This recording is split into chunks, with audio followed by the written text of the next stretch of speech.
Hi, I'm Andy Carron, Business Development Director for the US at Bridge for Billions. Welcome to Bridge Talks. As you know, Bridge for Billions is a social organization that exists to enable more early-stage entrepreneurs of all kinds to thrive, generating jobs and solutions for everyone so our economies sustainably meet the needs of all. We do this by co-creating effective incubation programs around the world for entrepreneurs of all kinds with our mission-aligned partners.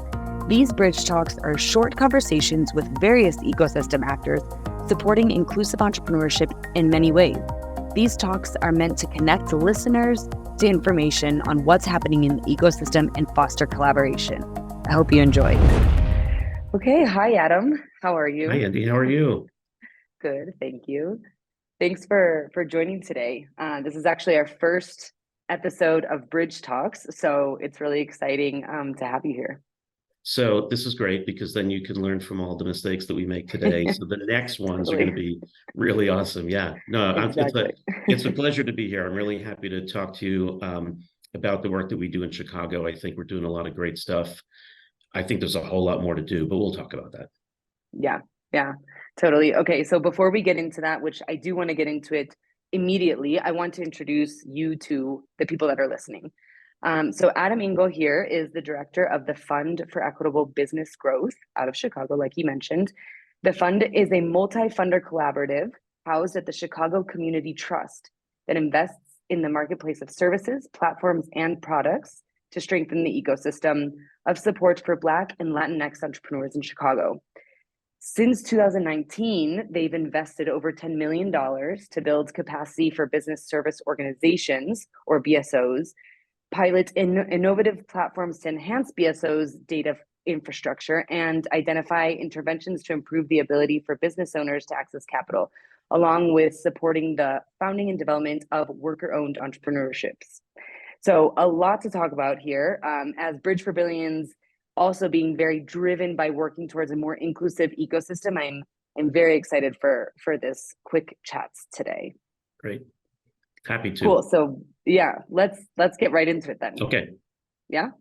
Okay. So the first question I wanted to ask you, and you and I have talked about this offline, but I want to hear here on this talk about your why. So why does the Fund for Equitable Business Growth exist? Why it was started?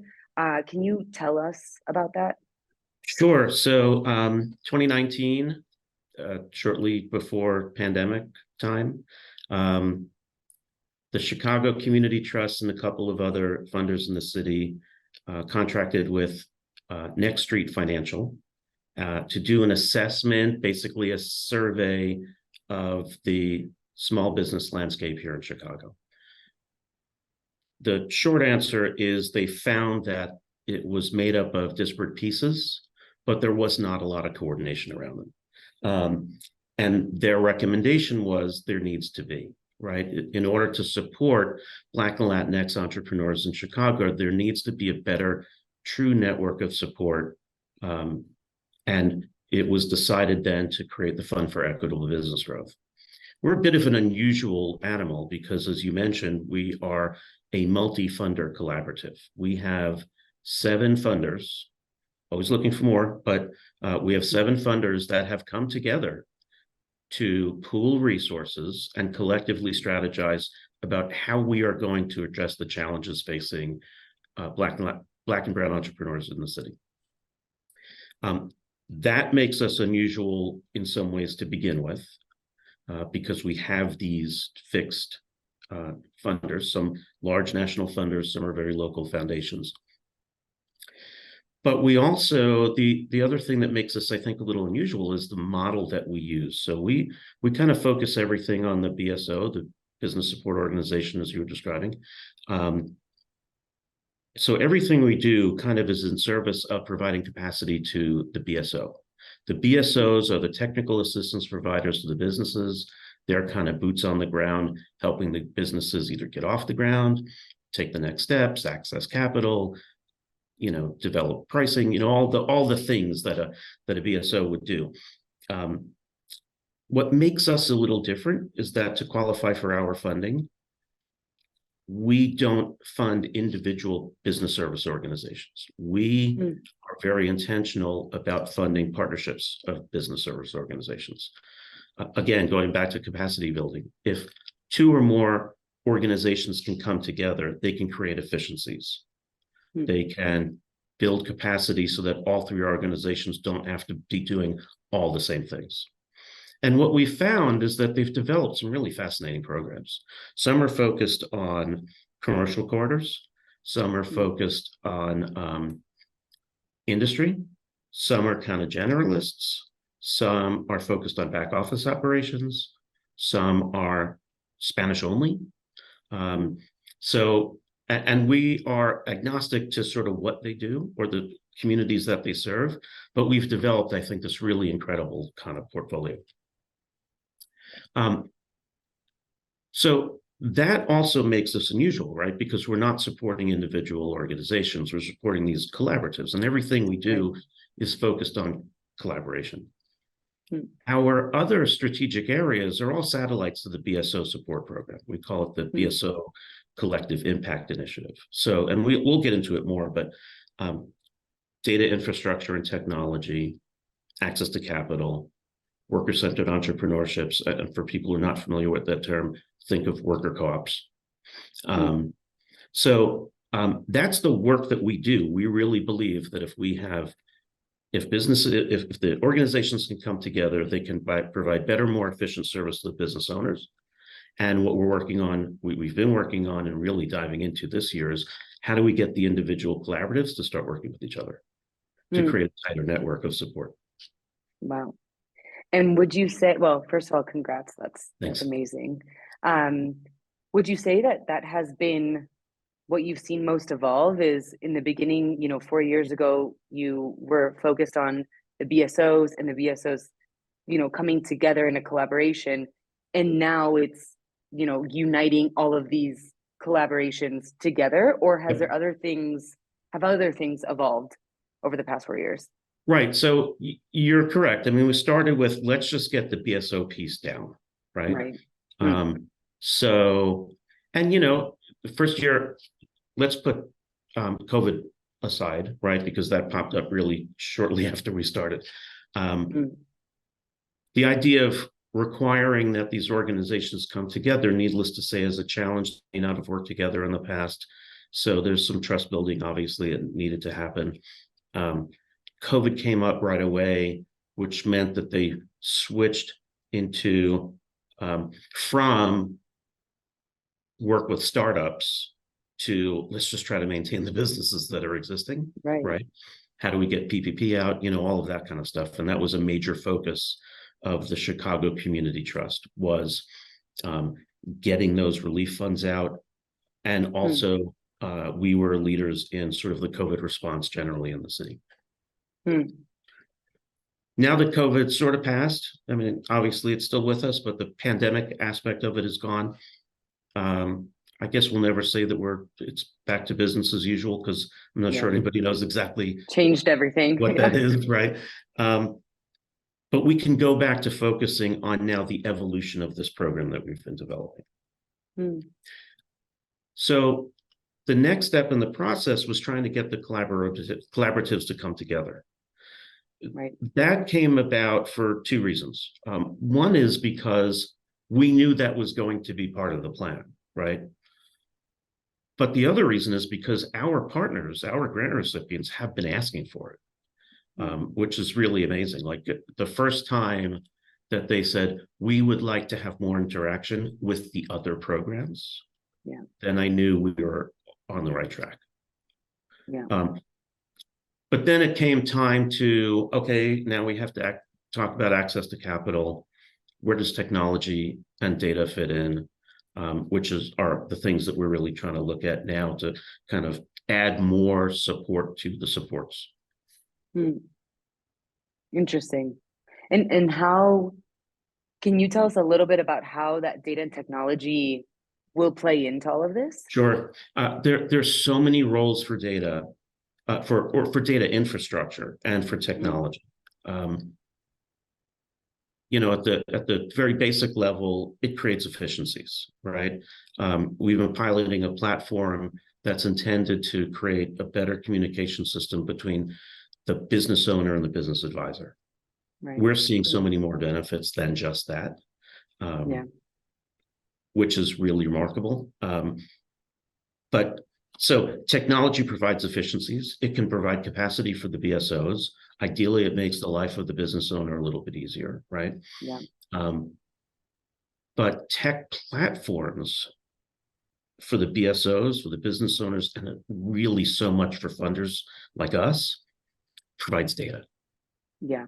Right. They become incredible vacuums for data that we can then use. We can feed back to our grant recipients and say, here's what we're seeing, right? Yeah. So here's how we can help you move forward.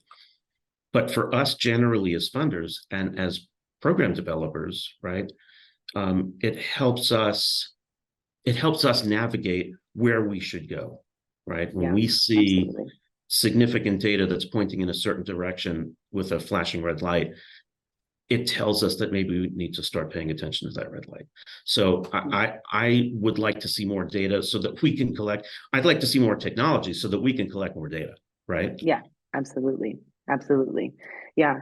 No, I love hearing about this because I think in the ecosystem, and maybe some people that are watching this, it's more traditional to talk about supporting entrepreneurs directly, right? And at Bridge, we have some programs that support entrepreneurs directly, et cetera. But it's another layer of impact, what we're talking about here, when you're supporting the BSO, or at Bridge, we call them ESOs, but these, the entrepreneur, the business support organizations that are then supporting entrepreneurs. So building capacity, scaling, helping efficiency, really empowering those BSOs so that those local BSOs who really know, their communities can support the entrepreneurs in their communities even better. So I love this. And I wanted to clarify that because I know that if you're not involved in the ecosystem deeply, hearing about this kind of tiered approach or impact on various levels might be a bit confusing, but it's funding the BSOs that are then supporting the entrepreneurs that really creates a whole systemic kind of change. That's right. And if you look at it, and we have graphics that sort of present this, but we don't support, we could not, we made a decision that directly supporting business owners was not going to be efficient. We can't support all. And what would we be supporting them for and how much? And but the entrepreneur is always at the very center of everything we do. Yeah. Right. We are supporting BSOs so that they then can support the business owner. But there's also the multiplier effect because a BSO might be working with hundreds of business owners in a year. That's just one program, right? Yeah. And we fund 14 programs made up of approximately 40 BSOs. We could not fund that many business owners. Yeah. Right. So the multiplier is phenomenal. Totally. Absolutely. Absolutely. Okay. For the sake of time, I want to move on and I want to ask you what I want to get a sense of how you think the Fund for Equitable Business Growth has affected the Chicago ecosystem. So have you seen, I want to ask you two parts, right? I want to hear how you think your work has advanced the Chicago ecosystem, but also what challenges you're still seeing and what are your thoughts on that going forward? Yeah. So, I think the whole collaborative piece has had an enormous impact. It's created a different sense of trust between organizations that maybe otherwise might be competing with each other. Yeah, totally. So I think that is, I think that's invaluable.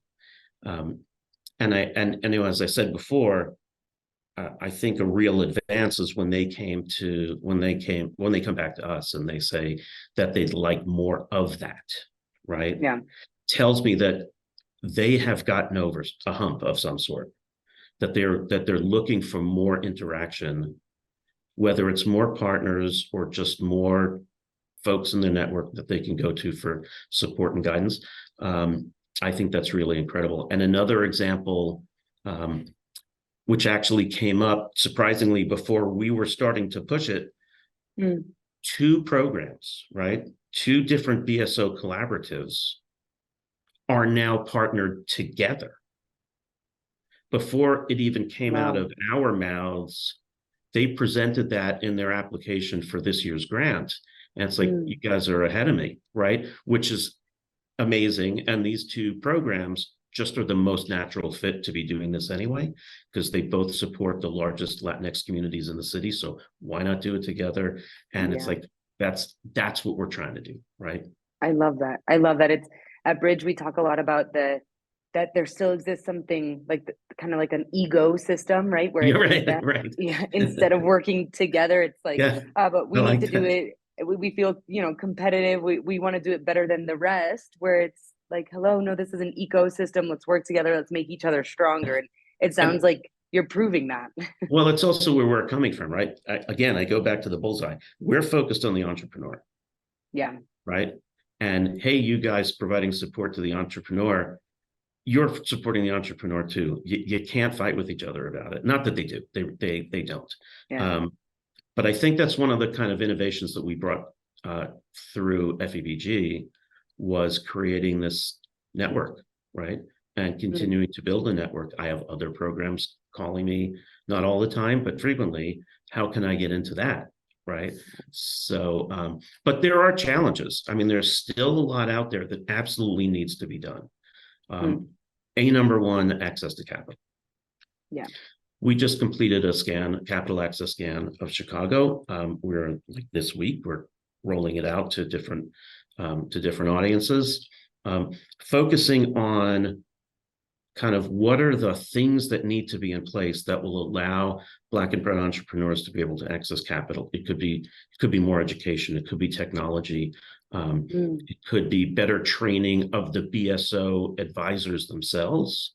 It could be creating connections between the BSOs and lending institutions, whether they're banks or CDFIs, whoever it might be. And that's what they're asking for too. And we know that there are lots of gaps, needless to say, in the capital access system. Technology is still a gap, right? Totally. So even within an organization, the adoption of technology we are finding is, well, some people within the organization use Salesforce, but some use Excel, and like that's not going to work. But we can't tell them how to do their business, right? But we can introduce platforms that might encourage them to take on, different technologies or new platforms that might create efficiencies. I think those are really the biggest challenges right now. And I think one of the other challenges, which I know people have tried here and in other cities, it's hard. Some are a little bit more successful than others, but how do you make business owners aware of the resources that are available to them? Totally. Right. So we know what platforms they can go to or who they can call, but how do they know? Right. Access to the information. Yeah. You can't put them up on, light poles and stuff like that. It's so that's something I think it's going to be something we have to work on over time. Yeah. Yeah. Well, I look forward to seeing that information. The report that you're doing now. Is there, for the last question, and maybe it's just a follow-up to what you just mentioned, or is there anything that you'd like to share about what you're working on now, a call to action, any new initiative that you're looking for collaboration on or want to get the word out about? Yeah, so we're always looking for collaboration, right? That's what we do. Totally. We're sort of built around the concept of collaboration. I would like to not be part of the ecosystem. I think we have a role to play. I think we have a role to play, and I think we play it. I think we could play more of a role in some cases, but it's kind of like, I don't care who owns a piece of the process as long as someone does and the business owners are getting the supports that they need, right? But if I can play the role of the convener of those folks, if they're not currently talking to each other, then I'm going to play that role. Happy to. Yeah. The greatest challenge for us anyway is always support, right? Capital support for us, because we do grant funding. So the more funding we receive, obviously, the more intensely we can provide the services that we currently do, or the more we can expand the umbrella on that covers more folks in the city, or introduce new platforms or ideas. We're always looking for collaborators who just may have good ideas and want to work with us here in Chicago. Yeah. Yeah. All right. Well, amazing. I'm sitting here hoping that one day we can collaborate because we've talked about it, right? Yeah. But Bridge is also very passionate about convening ecosystems and working with BSOs directly as well. So thank you so much for your time My today. pleasure. I really Yeah. appreciate it. These conversations really energize me, and I'm glad that you decided to come on and be the first Bridge Talk. So thank you so much, Adam. Thanks, Andy. I really appreciate it. I'm happy to be the first, but I know that I will not be the last. So it's really good. I'll talk to you soon. Thanks. All right. Thanks, Adam. Bye. Thanks for listening to this Bridge Talk. We hope you enjoyed it. If you have questions about this talk or want to get in touch, please email me at andy@bridgeforbillions.org. I love talking about this topic and exploring how more of us can collaborate to further support inclusive entrepreneurship in the US and around the world.